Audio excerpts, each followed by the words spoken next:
আইনি সন্ত্রাসী এবং সিভিল সন্ত্রাসী, এই দুই জাতের সন্ত্রাস আল্লামা তাহেরীকে এক জায়গায় অবরুদ্ধ করে রেখেছিলেন। কিন্তু আমরা যদি প্রতি বছর এরকম বিশাল সমাবেশ করি, কাজ হবে না। এমনও হতে পারে এরকম জনগণ কক্সবাজার চট্টগ্রামের মহাসড়ক বন্ধ করে দিতে হবে। আর না হয় শুধু এই তাফসীরুল কোরআন মাহফিল নয়, সুন্নিরা শোনেন, এমন সময়ের অপেক্ষা করেন, করে বসেও মিলাদ কিয়াম করতে পারবেন না। বাতিলরা আমাদের পিছনে এভাবে উঠে পড়ে লেগেছে। এখনো সময় আছে, এখনো সুযোগ আছে। শেরে বাংলার মাটিতে সুন্নি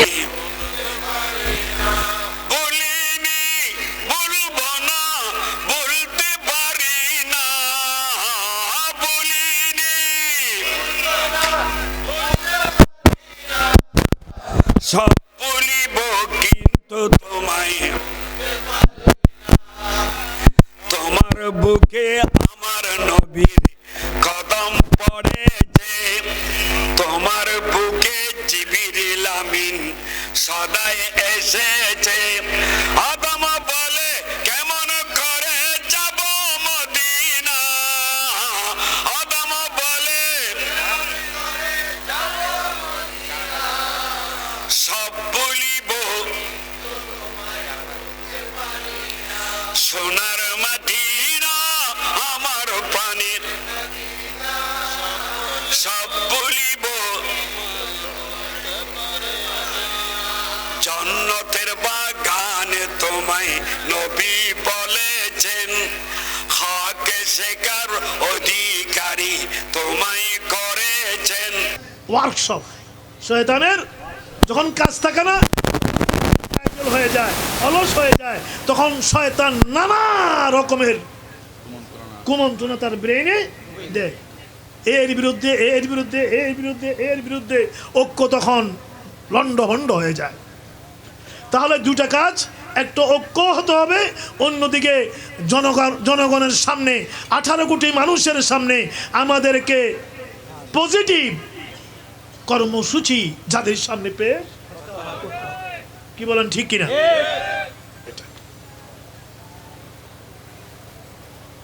আল্লাহ রাসূল জিবরিল আমিন আসার পরেও ইকরা বিইসমি রাব্বিকাল্লাযী খালাক, এই আয়াতে কারিমা আসার পরেও উনি নাকি বুঝেন নাই উনি নবী হয়েছেন কিনা। তাহলে সঠিক তাফসীর জনগণের সামনে দিতে হবে কিনা? হবে কিনা? না হয় জনগণ ওই বেঠিক তাফসীরটাই বুঝে নিবে। এই জন্য আমরাও দায়ী, শুধু তারা না, আমরাও সঠিক তাফসীর না দেওয়ার কারণে আমরাও দায়ী হব। শুধু তাই নয়, এতটুকু পর্যন্ত লেগেছে যে একজন স্ত্রী স্বামীকে সবচেয়ে বেশি বুঝে। স্বামী কি হতে চায় এটা জীবন সঙ্গী। আদম ও সফিউল্লাহর সাথে বেয়াদবি করার কারণে তার ওই তৌহিদ সাথে আল্লাহকে এক মেনে লক্ষ লক্ষ বছর সিজদা করেছে। ওই সিজদা, ওই তৌহিদ আল্লাহর দরবারে কবুল হয়েছে? কবুল তো হয় নাই। উলামায়ে কেরাম মওজুদ, লক্ষ লক্ষ বছরের ইবলিসের সিজদা এবং তার তৌহিদ সব জাহান্নামে গিয়েছে। বর্তমান যারা তৌহিদি জনতা, আমাদের দেশেও কিছু কিছু জায়গায় তৌহিদি জনতা আছে না নাই? তৌহিদ আমরাও মানি, তোমাদের তৌহিদ হলো ইবলিস শয়তানের তৌহিদ। নবীর শানে, নবী ওলির শানে বেয়াদবি করে যারা আল্লাহকে এক মানে, এটা সিদ্দিক আকবরের তৌহিদ নয়, সাহাবায়ে কেরামের তৌহিদ নয়, খুলাফায়ে রাশিদের তৌহিদ নয়। নবী ওলির শানে, সাহাবায়ে কেরামের শানে বেয়াদবি করে, কটূক্তি করে, ইয়া রাসূলুল্লাহর স্লোগানকে ফালতু স্লোগান বলে, আল্লাহর নবীর শানে তারা বলে নবী মারকর মাটি সে মিল গিয়া, নবী মরে মদিনার মাটির সাথে মিশে গেছে। লাভ ক্ষতির ক্ষমতা নাই। উচ্চস্বরে বলুন নাউজুবিল্লাহ। নবী কো দীওয়ার কি পিছে কি খবর নেই, দেওয়ালের পিছনে কি আছে এটাও নবী জানে না। আসমানের খবর তো জানে না, আরশের খবর জানে না, তাতুসানের খবর জানে না, দেওয়ালের পিছনে কি আছে এটাও জানে না। উচ্চস্বরে বলুন না নাউজুবিল্লাহ। নবীর আলম নবীর জ্ঞানের চেয়ে, নবীর জ্ঞান নবীর আলমের চেয়ে ইবলিসের জ্ঞান বেশি।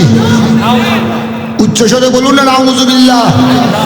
এই ধরনের কটূক্তি যারা করে তারা আলেম না জালেম? এদের তৌহিদ, এরা আমার আল্লাহকে কয় মানে? আল্লাহকে এক মানে। ওই তৌহিদ, এটা কি সাহাবায়ে কেরামের তৌহিদ? এটা সাহাবায়ে কেরামের তৌহিদ নয়, এটা হলো ইবলিস শয়তানের তৌহিদ। আমরা তৌহিদ চাই, আমরা আল্লাহকে এক মানি, আমরা আল্লাহকে এক মানি। আমাদের তৌহিদ হলো অথচ আমি বক্তব্য স্পষ্টভাবে প্রশাসনকে সেভ করার জন্য, জনগণকে, মুসল্লিকে শান্ত করার জন্য আমি অনেকভাবে চেষ্টা করে 10 মিনিট বেঁধে দেওয়ার পরও 7 মিনিটে ওয়াজ শেষ করে আখিরি মুনাজাত করে চলে গেছি। এরপরে কে বা কারা কোন ঘটনা ঘটাইছে তদন্ত না করে আমাকে প্রতিহিংসার বশীভূত হয়ে বিভিন্ন ধরনের কুচক্রী মহলের পাল্লাই পড়ে। আমি মনে করি প্রশাসন কাজটা ভালো করে নাই, ঠিক কিনা বলেন? আমি জানি এখনো প্রশাসন হ্যারানদের শিকার। আমরা এখনো কিন্তু বুঝতেছি যে আপনারা কোনো না কোনো চাপে পড়ে সুন্নিদের বিরুদ্ধে যাচ্ছেন। সুন্নিদের বিরুদ্ধে গেলে সুবিধা হবে না, কারণ এই সুন্নিরা দেশের শান্তির লক্ষ্যে বারবার প্রমাণ দিয়েছে, ধর্মের সম্প্রীতির লক্ষ্যে বারবার প্রমাণ দিয়েছে। আপনারা এই ট্যাগ আমাকে লাগাবেন। গতকাল এক মাহফিলে গেলাম, আবার আজকে নতুন খবর এখানে ওঠার আগে মাহফিলে গিয়েছি। 1.5 ঘন্টা সুন্দরভাবে আলোচনা করে ক্যাম্প করেছি, মুনাজাত করেছি, ঘরে গিয়েছি, খাওয়া দাওয়া করেছি। প্রশাসন আমার কাছে আসছেন প্রায় 40-50 জন। আসার পরে বলছেন যে হুজুর আমরা আপনার সেফটির জন্য আসছি। আমি বললাম যে আপনি যে সেফটির জন্য আসছেন, এখন পাবলিক তো মনে করতেছে আমাকে গ্রেফতার করতে আসছে। এখন আমি তো বড় মুসিবতের মধ্যে পড়ছি। এর সাথে একটা কাজ করেন, আপনি আপনার মতো সামনে যান, আমি আমার মতো করে যাই। সুতরাং আমি আমার মতো করে চলে এসেছি। আমি আজকে শুনলাম আমাদের বিজয়নগর থানার ওসি মহোদয় সুন্দর করে বক্তব্য দিতেছে। তাহিরি ওয়াজের ভিতরে সরকারের বিরুদ্ধে কথা বলছে, রাষ্ট্রদ্রোহী কথা বলছে। আমি ওসি সাহেবকে বলবো, ওসি সাহেব আপনি যদি বিয়ে করে থাকেন আপনার পরিবার আছে, আপনি যদি বিয়ে করে থাকেন আপনার সন্তান আছে, সন্তানের কসম কেটে বলুন আমি গতকাল বিজয়নগরে 1 সেকেন্ড সরকারের বিরুদ্ধে কথা বলছি কিনা। অনর্থক এইভাবে মিথ্যা বলে বলে আমাদেরকে এটার ভিতরে 1 নম্বর আসামি আমাকে বানাইলেন। আজকে এই কাজগুলো করলেন, আমার ওনাদের গাড়ি ভাঙছে, ওনার গাড়ি কে ভাঙছে আমি কি জানি। আমি একবার বলছি যে হাজার হাজার লোকের মাঝে যখন আপনি এসে বাধা দিবেন বা সন্দেহ তৈরি করবেন, এখানে অনেক ধরনের কাজ হয়ে যেতে পারে। কিন্তু আমি আরেকটা জিনিস আজকে ফলো করেছি, গতকাল মাহফিলে ফলো করেছি। আমি স্টেজ থেকে ওঠার পরে যখন দেখলাম প্রশাসনের গাড়ি, দেখেছি আমাদের মতাদর্শের বাইরের অনেক অপরিচিত পোলাপান এখানে ঢুকছে। কিছু মানুষ আমাদের মাহফিলে তারা একটা ট্যাগ লাগাইছে, তাহিরি বক্তরা মাথা ফাটিয়েছে, তাহিরি বক্তরা গাড়ি ভেঙেছে। এই ট্যাগ লাগানোর কথা বন্ধ করুন।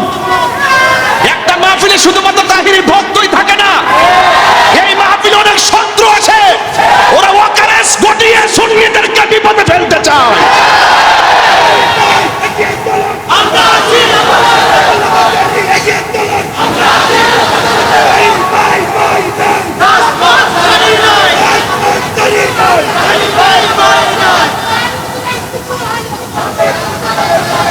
আমি কিন্তু কিছুই বলি নাই, কিছুই করি নাই।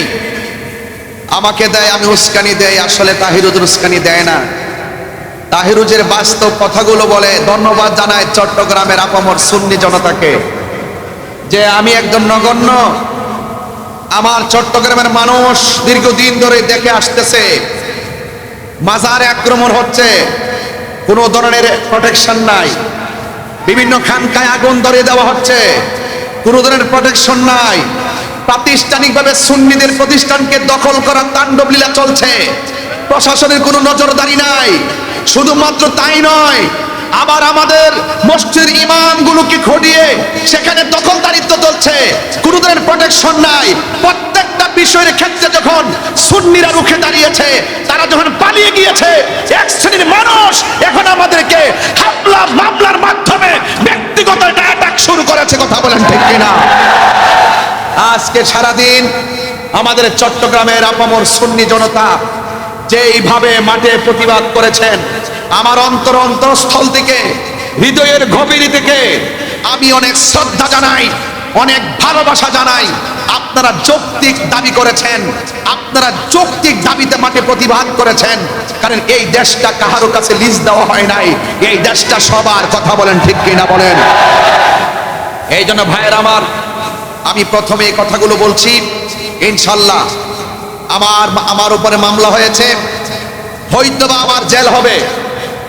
আহলে সুন্নাত ওয়াল জামাতের সবাই যদি ঐক্যবদ্ধ থাকেন, আর আমি যদি টোটালি খোলা আকাশের নিচে যদি ওই অপশক্তি আমাকে ফাঁসিতেও ঝোলায়, এর বিনিময়ে যদি সুন্নি জামাত ঐক্যবদ্ধ হয়ে ওই অপশক্তিকে রুখে দিতে পারে, আমি মরে গিয়েও শান্তি পাবো ইনশাআল্লাহ।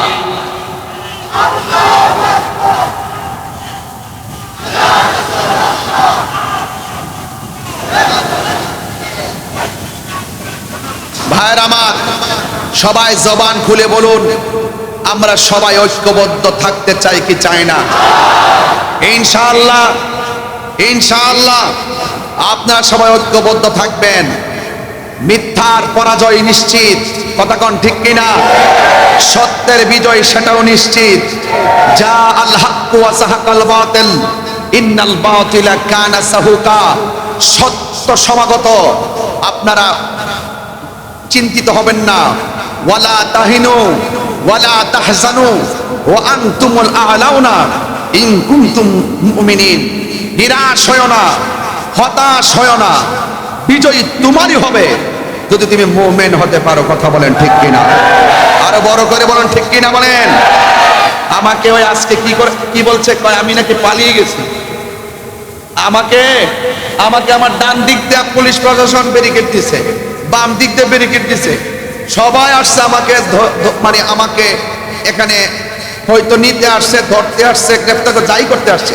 এখন পরের দিন আমার চট্টগ্রাম মাহফিল, আমি কি সারা রাত সেখানে পড়ে থাকতে পারবো? তো আমি আমার বিকল্প রাস্তায় চন্দনাশ আসছি, মারহাবা জোরে কন্যা বলে। তো আমি আমার প্রোগ্রামে শান্তিপ্রিয় যেভাবে ভাবে সেভাবে আসবো। কথা বলেন ঠিক কিনা? আমি অনুরোধ করব অনর্থক এই শান্তিপ্রিয়, ঘুমন্ত, অত্যন্ত শান্তিপ্রিয় সুন্নি জনতাকে ডিস্টার্ব করবেন না। আপনারা আপনাদের মতো থাকুন, আমাদেরকে আমাদের মতো থাকতে দিন। আপনারা শান্তিতে থাকুন, আমাদেরকে শান্তিতে থাকতে দিন। আমি প্রশাসনের বিরুদ্ধে নয়, আমি জানি প্রশাসনকে একটা মহল সর্বোচ্চ চাপ প্রয়োগ করে আমাকে মামলার আসামি করা হয়েছে। আপনারা সেই পরাধীনতা থেকে বেড়ে যদি না আসেন, তাহলে আপনারা দেখেছেন তো দিন শেষে কিন্তু এইভাবে যদি চলতে থাকেন, তাহলে একদিন দেখবেন আপনাদের বিরুদ্ধে বহুত লোক বিভিন্ন প্রতিশোধের স্প্রে হাইপেতে উঠবে। আমরা আপনাদেরকে সেভ করতে চাই, আমরা আপনাদেরকে সহযোগিতা করতে চাই। সুন্নিদেরকে আপনাদের পাশে রাখেন, বাংলাদেশ পাল্টে দেব। কথা বলেন ঠিক কিনা? সুন্নিদেরকে প্রশাসনের পাশে রাখেন। ওরা গাদ্দারি করে না, ওরা বেঈমানি করে না, ওরা স্বার্থের জন্য আইন ব্যবহার করে না, ওরা সত্যকে প্রতিষ্ঠা করতে চায়, এই দেশটাকে সুন্দর করে সাজাতে চায়। অনর্থক আমাকে মিথ্যা মামলা দিয়ে হয়রানি করবেন না, এবং যারা মামলা করেছেন অনুরোধ করব আপনারা নিশ্চয়ই আমাদেরকে স্বাধীনভাবে চলার সুযোগ দিবেন, ধর্মের কথাগুলো বলার সুযোগ দিবেন। অনর্থক কাহারও পাল্লাই পড়ে আপনারা সুন্নিদের বিরুদ্ধে স্টেপ নেবেন না, এর ফল ভালো হবে না। কারণ সুন্নিরা ওলি আল্লাহর পক্ষে, ওলি আল্লাহর পক্ষের মানুষকে যারা ডিস্টার্ব করে, তারা অতীতেও কোনোদিন ভালো থাকে নাই, ভবিষ্যতে কোনোদিন ভালো থাকবে না। আসুন ভাইয়ের আমার, এই যে এই পৃথিবী একদিন শেষ হয়ে যাবে। জীবন মানে যুদ্ধ। আপনি যদি আল্লাহর জন্য, নবীর জন্য যদি জীবন দিতে পারেন, মনে রাখবেন না যে আপনি হেরে গেছেন। না, হকের জন্য যারা জীবন দেয় তারা বিজয়ী। কথা কোন ঠিক কিনা? হকের জন্য যারা জীবন দেয় ওরা জিন্দা। ওরা কি? জিন্দা। আমরা আজকে হকের ময়দানে আছি। এখানে কোনো অপশক্তি যদি আমাদেরকে রুদ্ধ করতে চায়, আমরা প্রতিহত করবো ইনশাআল্লাহ।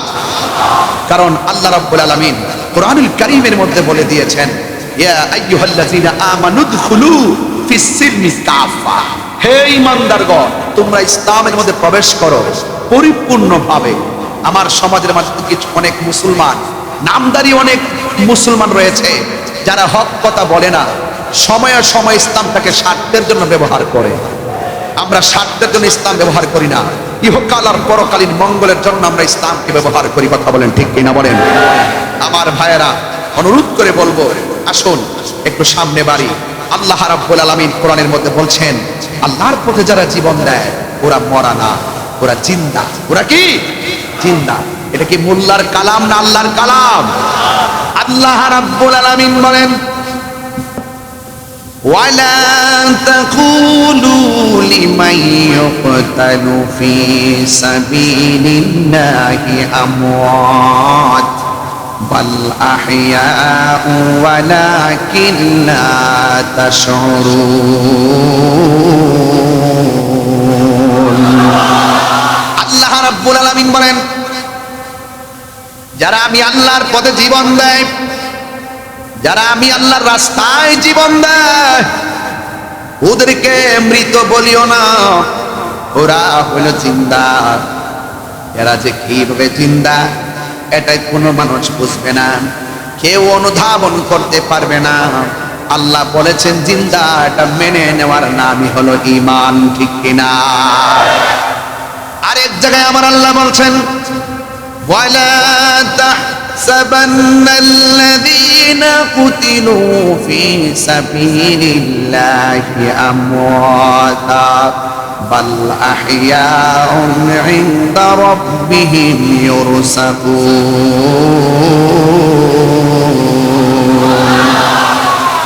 আল্লাহ রাব্বুল আলামিন পূর্বের আয়াতে বললেন, তোমরা আমি আল্লাহর পথে যারা জীবন দেই এদেরকে মুখ দিয়া মৃত বলিও না। আর এই জায়গায় আমার আল্লাহ রাব্বুল আলামিন বলছেন, আমি আল্লাহর পথে যারা জীবন দেয় এদেরকে মৃত বলে ধারণা করিও না। তার মানে কথা দুইটা, একটা জবান দিয়া বলা যাবে না, আর একটা মনে মনে ধারণা করা যাবে না। আপনারা জবান খুলে কন, আল্লাহর পথে যারা জীবন দেয় এরা যে জিন্দা বলেছেন কে? এরা শুধুমাত্র জিন্দা নয়, ওই প্রেমিকগুলো ইনদা রাব্বিহিম ইউরসাকুন,